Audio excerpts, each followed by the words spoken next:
as we do not lift at all, and I look to make my way around the outside. Can it be done? Alright. Hey guys, welcome back to yet another banger video. And today, we got LMP3s, we're at France, the new track, new car, but we're not in the new car. Of course, the new car is the new Ginetta LMP3. I'm an Ligier LMP3, and that's me. That gray, black, and blue LMP3, car number 17 right there. So without further ado, let's get into it. Coming to the very end of the formation lap.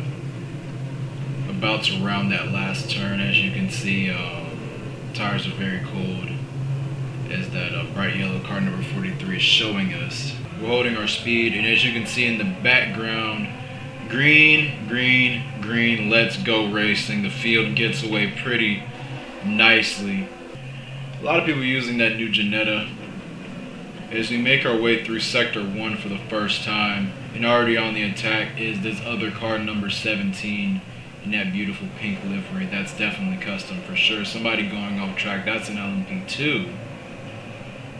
And off somebody else goes, and off that LMP2 goes once again, and we have barely made it out of Sector 1, and it's very, very slippery through there, but I make it out in good form, safe and sound, looking to hunt down that huge car group up ahead. We make our way into this second chicane, nowhere near as fast as that turn 1 and 2, as somebody goes off lighting up the rear tires under braking, and we have one more car having gone off. And where is that going to put me? That is going to put me up into P9, and lap 1 isn't even close to over yet, and we barely lift going through this very high speed right-hander. And you can see that gap. We got 1, 2, 3, 4 cars, and I am what makes that a 5-man weave. But it is far more than a 5-man weave, as everybody is still very, very bunched up together. Even the gap between me and the leader at this point is only 3.5 seconds. I'm right on the tail of car number 17, that custom livery Ginetta, and I'm looking to make his life as difficult as possible as I look for it around the outside. Can I get the move done? We are neck and neck as we make our way onto this start-finish straight. Who will be the last on the brakes? Who will win the drag race? Across the line, we are more or less neck and neck. He's going to have better real estate. We clash briefly, and I have to yield going into turn 1 and into turn 2. And I'm under fire by car number 4 from behind that DKR Engineering LMP3. There's a lot of those here. This one's giving me trouble right now. So that's Acer trying to get back up to Shuir, I'm not too sure how to say it, but he's the one in that pink LMP3 right there. As that gap more or less stays the same, but the gap to the car behind shrinks as we make our way down the half of this back straightaway. As we shut it down, you can see the gap right there, and we're on the curb just a little bit, hitting the brakes, letting the car come to us and kind of rotate, and we are back on it as quickly as possible for the second half of this back straightaway. That gap has come down ever so slightly as they continue to battle up ahead, and the more they battle, the more they fight, the more time is going to be lost as I look for it, possibly around that corner of the inside. I washed out just a little bit, but so does the car ahead. Everybody's looking for space. Everybody's looking to take this turn as smoothly as possible. Get around there quickly, let the car rotate, and get back on the gas as quickly as possible as we go around this horseshoe at the end, shutting it down once more, and off goes another LMP3. Wow. You can see that the learning curve is definitely there, and that gap has yet to lengthen between me and Acer, as the gap starts to shrink between me and Shuer down to 0.7 seconds as we shut it down onto the brakes into turns 1 and 2. That gap comes down even more and then lengthens once more as we fully open it up, and now we're accelerating. You see the gap staying around the same through this section. He gains just a little bit. I get a better exit around there on Schuer up ahead. He gets a better exit at the end of it. Starting to close that gap to 0.4 seconds as Schuer makes a move on Romanian. Up ahead, you can barely see it in the helicopter view, but you can see that Acer is not as close as under braking. I make up a lot of ground, but they are out of sight, out of mind, and out of camera view, as this helicopter camera gives us a true scale for just how fast we are going. And is that an LMP2 looking to shake things up? Yes, it is.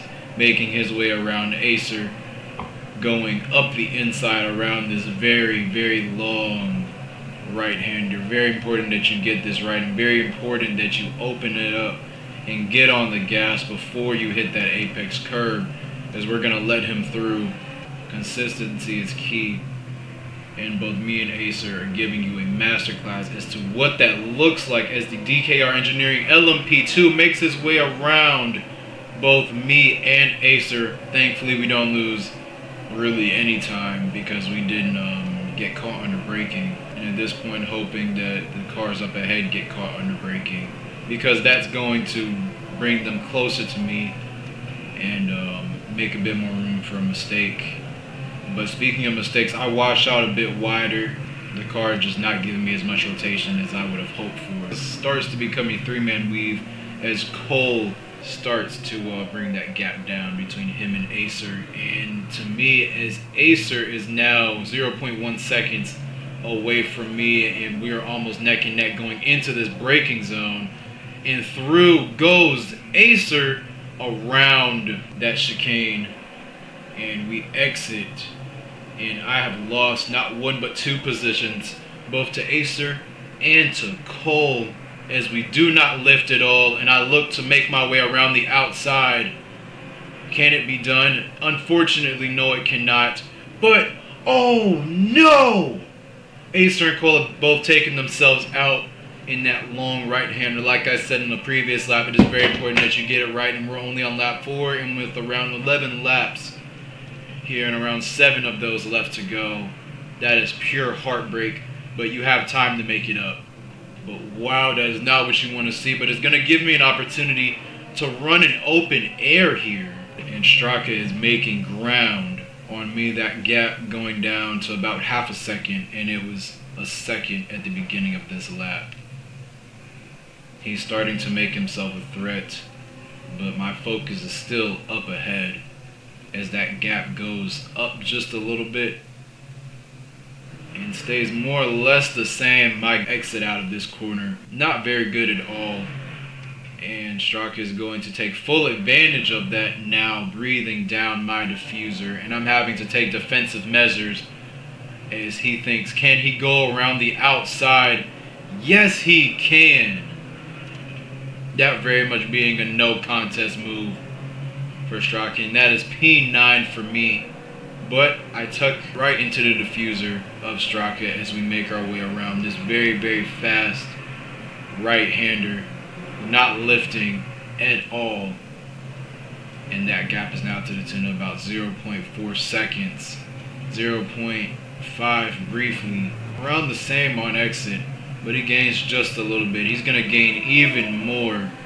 2 more tenths as I have a moment right there, almost losing the back end, and that proving very consequential as that gap opens up to 1.1 seconds, 1.2 seconds. Straka is very, very fast, and you can see he has a moment as speed isn't everything. Consistency counts for something too. That's pure heartbreak for Straka. We're about a little over halfway through on lap 6 out of 11, and we shut it down fairly late, looking to avoid that inside curb and taking the most of that outside curb, of that second inside curb. But it's not a good exit, and I'm going to pay for that in tenths as we lose 1 more of those to Schuer. And you can see we get back on the power with confidence and grace, getting a beautiful exit out of there. You can see briefly those cars I'm trying so hard to get back closer to, whizzing by as that gap continues to get bigger and bigger, but they are continuing to fight harder and harder. And I've said it before and I'll say it again, the more you fight, the more time you lose. Back in open air, and this gives us a chance to really see what's going on up ahead as we follow along with Schuer, now leading Romanian, having made that move work at some point during the struggle. As he shuts it down, Romanian closes that gap ever so slightly, and you can see the difference in the lines. But who is going to get a better exit? It looks like Schuer, as we can see that gap starting to get a little bit bigger now as he starts to close the gap to Thomas up ahead, who's more or less running in open air himself, but I know he can see him in his rear view, and that gap is starting to close ever so slightly, now to the tune of 0.5 seconds, having kind of left Romanian in the dust at this point. And now he is on the attack on Thomas. And up ahead, Kinston Lee is far from a no contest rule. It is very much a fight for P3, but that gap around 0.9 seconds as P1 makes his way into turn 1, and P2 follows, followed by P3 right behind. 0.3 seconds, that gap. You can see how hard they're fighting. Getting a little loose, Januario right there fighting off Seeger as they make their way almost out of Sector 1 and into Sector 2, where they get to breathe. The car gets to stretch his legs for a little bit, but it's going to take a little bit longer for Januario's car to stretch its legs as he goes around, having lit up the rears like a Christmas tree, and that's going to be very consequential.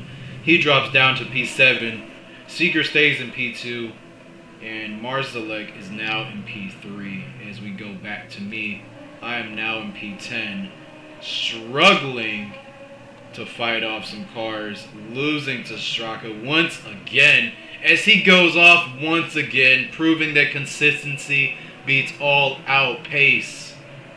And I am now in a 1, 2, 3 person fight for P10, and it is all but gone the way I want it to. I've only gained 2 places today, as the 2 behind, I believe, they just swapped places. I get a fairly okay exit out of there, and you can see somebody has gone off in the distance. I'm not too sure who that is, but you can see struggling to get back up to speed, being a little bit shaken up from that incident. But I shut it down 5th, 4th, 3rd, and down into 2nd right before you hit that 2nd apex and onto that outside curving. Down into 4th, 3rd, 2nd, between 2nd and 1st, really alternating, really just depending on what gear allows you to get that rotation. More than likely 1st.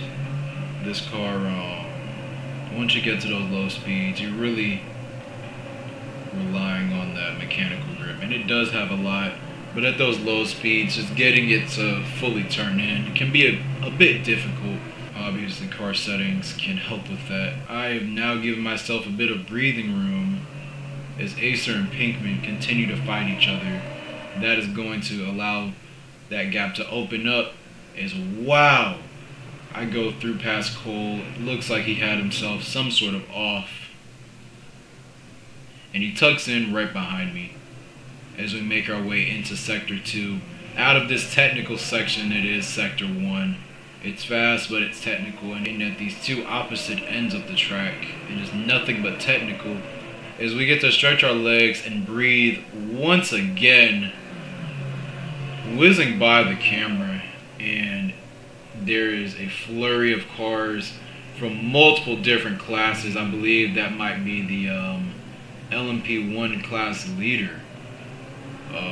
2 cars behind Cole, and he's gonna make his way around, and I'm not gonna fight that at all. And there's definitely another one, and he's gonna make his way around, and so am I, giving them space and they give us space. They continue their battle as I continue my battle with Cole, and off I go ever so slightly, and that's going to allow Cole to briefly get alongside and look to go around the outside, but around that corner, that's just not going to work. He doesn't have the grip out there that I do on that inside line. He's forced to tuck back in, but this battle is far from over, and we got about 2 more laps to settle it, as there's another LMP2. Wow, and there's another LMP3 strand, and not too sure what happened to them, but nothing but pure heartbreak as this battle for P9 now continues. Still will be in the points, as the loss of this position will result in P10, and that's still a points finish, as Cole goes off just a little bit. He manages to keep it in the road, keep the car in one piece, and point it straight ahead as we shut it down into second, down into first, and we do a full 180, and he is still right there with me, right in my diffuser, as we go around this fast left-hander and get to breathe once again. But it looks like for me I'm going to have to hold my breath just a little bit, as Cole is in with striking distance, 0.2 seconds the gap behind, as we make our way down into this mid straightaway chicane, very reminiscent of Circuit de la Sarthe. But we're back on, foot through the floor, foot through that carbon tub floor, as we make our way down to this right hander. You really don't want to lift through here, and we both go onto the red and white curbing there. This time I do keep all 4 tires on the asphalt, and I'm able to capitalize my exit ever so slightly better. I get a little bit of curb on that inside, but so does Cole, but he gets a better exit than me and is in better form. But this is not the place where you really want to overtake, and there's yet another LMP2. That overlap becoming more and more prominent as we enter the last stages of this race, and it's going to be a last lap showdown as we cross the start finish line for what is going to be the final time. P9, I'm able to hold off Cole for that last lap. We look back at that beautiful finish, finishing just 0.3 ahead. But that is going to conclude this sector of the stream. Thank y'all so much for watching. This has been commentary at Le Castellet, our first one of our first outings at the French racetrack. I think it went fairly well. This was a top split race, so to have scored points in top split is very, very good as we continue our drive to become a Silver 1 driver. Thank y'all so much for watching. Take care, be safe, peace.